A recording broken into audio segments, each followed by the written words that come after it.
análisis de las noticias de Lucas y Clara, El Comercio. Hola y bienvenidos a esta nueva exploración. Hoy vamos a meternos de lleno en la tensión creciente entre Venezuela y Estados Unidos. Nos basamos en un reporte del Comercio del 26 de agosto. Y el punto central es que Venezuela, ha llevado sus quejas hasta las Naciones Unidas. La idea es entender bien qué está pasando, las posturas de cada uno y qué podría significar todo esto. Ok, a ver, vamos a desglosar esto. Tenemos al gobierno de Nicolás Maduro pidiendo apoyo formalmente, directo al secretario general de la ONU, Antonio Guterres. ¿La razón? Pues ellos hablan de amenazas. Así lo califican. Amenazas que vendrían de Estados Unidos. No es poca cosa ir a la ONU con algo así, ¿eh? Y son muy específicos, ¿no? Mencionan un despliegue militar de Estados Unidos en el Caribe que les preocupa, y mucho. Hablan de buques de guerra, soldados, incluso, fíjate, llegan a mencionar armas nucleares. Eso llama poderosamente la atención. Sí, totalmente, sobre todo porque se refieren al Caribe, que en 2014 la CELAC la declaró zona de paz. Exacto. Entonces, sacar el tema nuclear, aunque sea como una posibilidad, pues es una subida de tono importante en la retórica. ¿Qué buscan con eso? Esa es la pregunta clave, ¿verdad? Al mencionar armas nucleares en una zona de paz, no solo quieren generar alarma, sino, digamos, pintar a EUS como que está violando acuerdos regionales. Buscan solidaridad, ¿no? Más allá de sus aliados de siempre. Y para hacerlo formal, como decías, el canciller Iván Gil se reunió con Gianluca Rampolla, Que es el coordinador residente de la ONU allá en Venezuela, ¿cierto? el representante de más alto nivel. El mismo. Y en esa reunión, Gil expuso la postura venezolana, que todo esto viene de falsas narrativas, de la era Trump, diseñadas para justificar agresiones. Eso es lo que dicen. Ajá, mira tú. El pedido explícito a Guterres fue que interviniera para restablecer la sensatez, para buscar el diálogo en el Caribe. Es un llamado a la máxima autoridad de la ONU. Entendido. O sea, denuncian amenazas militares, usan esta retórica fuerte, pero también atacan otro frente, las acusaciones de narcotráfico, que siempre están ahí en la disputa con Estados Unidos. ¿Cómo manejan eso ante la ONU? Ajá, y aquí la estrategia se pone interesante. Para contrarrestar esas acusaciones de Washington, que son la justificación de muchas acciones de Estados Unidos, el canciller Gil usa un instrumento de la propia ONU. Cita específicamente el Informe Mundial sobre las Drogas 2025. Este es de la UNODC, la Oficina de Naciones Unidas contra la Droga y el Delito. Y según Gil, este informe oficial ratifica que en Venezuela no hay cultivos ilícitos importantes y además certifica los esfuerzos del gobierno venezolano contra las drogas. Es una jugada diplomática bastante astuta, ¿no? Usar la credibilidad de un organismo técnico de la ONU para refutar acusaciones políticas que vienen de Estados Unidos. Dicen básicamente, miren lo que su propia gente dice de nosotros. Claro, usar a la ONU contra la ONU, por decirlo así, o una parte técnica contra la presión política. Pero a ver, ¿qué tan efectivo puede ser eso? Porque EU no solo habla de cultivos. Exacto. Habla de tránsito, de figuras de alto nivel involucradas. El informe de la UNODC toca esos temas. Esa es la cuestión. Esos informes se centran mucho en datos. Cultivos, incautaciones, consumo, rutas. Pueden mencionar cooperación o falta de ella, pero Difícilmente se meten a juzgar si altos funcionarios están implicados. Eso ya es más de inteligencia, de investigaciones judiciales de cada país. entiendo. Entonces Venezuela toma las partes que le convienen. No hay grandes cultivos, se reconocen esfuerzos de interdicción y con eso construye su defensa. Pero es poco probable que eso solo baste para cambiar la postura de Washington, que se basa en otro tipo de información, ¿no? Claro. Sobre tránsito, sobre corrupción. Así es. Así que es útil para la narrativa venezolana en foros internacionales, sí. Pero para convencer a Washington, probablemente tenga un impacto limitado. Es más, para el público internacional. Tiene sentido. Una pieza más en el ajedrez diplomático. Ahora, decíamos que esta movida ante la ONU no surge de la nada. vino justo después de una advertencia muy directa de Estados Unidos. ¿Qué fue lo que dijo Washington? Sí, el contexto inmediato es fundamental. Justo antes de esta reunión, Estados Unidos declaró públicamente que estaba listo para usar todo su poder, así, con esas palabras, para frenar el flujo de drogas. Una frase potente. Muy potente. Y señalando, claro, a Venezuela, como un punto clave en ese flujo. Y no fueron solo palabras como mencionábamos antes.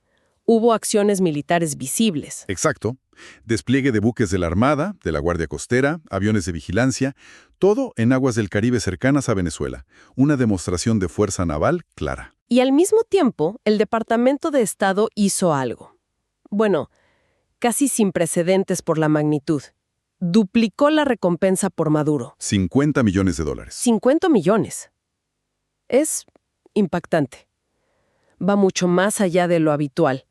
¿Qué mensaje quieren mandar con eso? Ponerle ese precio a la cabeza de un jefe de Estado, aunque no lo reconozcan.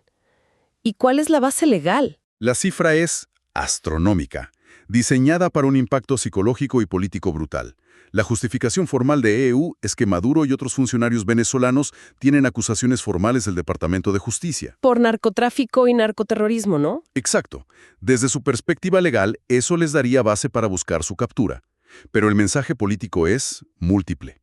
Primero, reafirma la determinación de Washington. Ven a Maduro como presunto criminal, no como líder.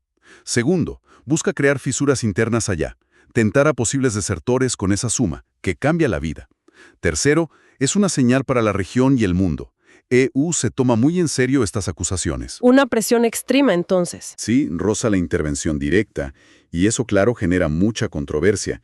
Y frente a todo eso, la advertencia, los barcos, la recompensa. ¿Cómo reaccionó Maduro? Ya vimos que fue a la ONU, pero ¿y hacia adentro? Pues la respuesta de Maduro fue igual de contundente, al menos en el discurso. Salió a decir que nadie toca a Venezuela. Lenguaje muy nacionalista, desafiante. Lo esperado, quizás. Sí, calificó las acciones de Estados Unidos de ilegales, inmorales y criminales. Y dijo que activaba todas las fuerzas y el poder nacional para defenderse. El clásico discurso de resistencia. Ajá. Pero, fíjate, no solo se enfocó en lo militar, también buscó legitimidad interna. Afirmó que más del 90% de la población rechaza las acciones de Trump. Una cifra, bueno, difícil de verificar desde fuera, ¿no? Claro, pero el objetivo es proyectar unidad nacional frente al adversario, reforzar su posición interna. Y aparte de apelar al apoyo popular, mencionó algo concreto sobre la defensa, medidas específicas. Sí, dijo que el sistema defensivo territorial estaba en reorganización y en alerta permanente. Habló de despliegue las 24 horas del día, listos para el combate. Esto se puede interpretar de varias formas, ¿no? Como preparación real ante 2 buques de EU, como forma de cohesionar a las Fuerzas Armadas bajo presión, o como parte de la misma disuasión retórica y movilización interna. Probablemente una mezcla de todo. Seguramente. Es fascinante ver cómo se mezcla la diplomacia internacional, ir a la ONU, la retórica nacionalista, el llamado al apoyo popular y las demostraciones militares en su respuesta. Ok. Tenemos entonces 2 posturas muy firmes, muy enfrentadas. Venezuela en la ONU, denunciando amenazas, defendiéndose con informes de la misma ONU. Ajá. Y Estados Unidos subiendo la presión militar ilegal. Con los barcos, la recompensa. En medio de este choque, ¿qué dice la ONU? Antonio Guterres. La ONU, como suele hacer en estas situaciones tan tensas entre miembros, y más con una superpotencia involucrada, pues adopta una posición de cautela, de mediación. A través de su portavoz adjunta, Daniela Gross, hicieron un llamado público, y ojo, dirigido a ambos gobiernos, Venezuela y Estados Unidos. ¿Y cuál fue el mensaje? El mensaje central fue claro. Urge a los 2 gobiernos a desescalar las tensiones y ejercer la máxima contención. Es el lenguaje diplomático típico para pedir calma, para evitar que las cosas empeoren. La ONU se pone ahí implícitamente como un canal para el diálogo, para resolver las diferencias pacíficamente, pero sin tomar partido, sin decir si las acusaciones de uno u otro son válidas. Su papel es intentar prevenir un conflicto mayor. Una postura neutral, buscando bajar la temperatura. Comprensible, pero ¿tiene la ONU herramientas reales para forzar esa desescalada, más allá de los llamados públicos? Esa es la gran limitación, ¿no? Especialmente con un miembro permanente del Consejo de Seguridad como EU involucrado. El secretario general puede ofrecer sus buenos oficios, facilitar diálogos, si ambos aceptan, recordar la Carta de la ONU, pero no puede obligar a un país a retirar sus buques o al otro a cambiar sus políticas si no quieren. La efectividad depende de la voluntad política de las partes y de la presión de otros actores internacionales. Entiendo. La ONU aquí funciona más como un termómetro de la preocupación internacional, un recordatorio de las normas. Pero la solución real está en manos de Caracas y Washington, fundamentalmente. Entendido. Entonces, resumiendo, Venezuela denuncia amenazas ante la ONU, se defiende de acusaciones de narco usando informes ONU.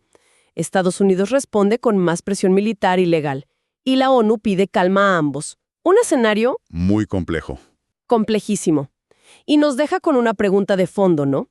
Considerando la desconfianza, las acusaciones tan graves de narcotráfico por un lado, las negativas apoyadas en datos internacionales por el otro, la presencia militar, ¿es posible realmente una desescalada? ¿Una que sea sostenible?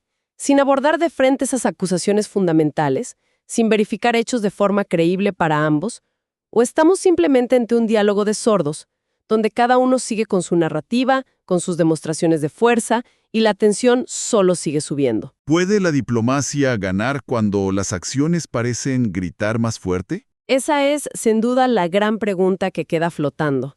Esperamos que este análisis, partiendo de la nota del comercio, pero intentando conectar los puntos y ver las estrategias, les haya servido para entender un poco mejor este complicado panorama geopolítico. Si esta exploración a fondo les aportó algo de valor, les agradecemos muchísimo que consideren suscribirse y compartir este análisis con otras personas a las que les pueda interesar. Su apoyo es lo que nos permite seguir haciendo esto. Gracias por acompañarnos. Comenta, suscríbete y comparte. Más información en www.elcomercio.com.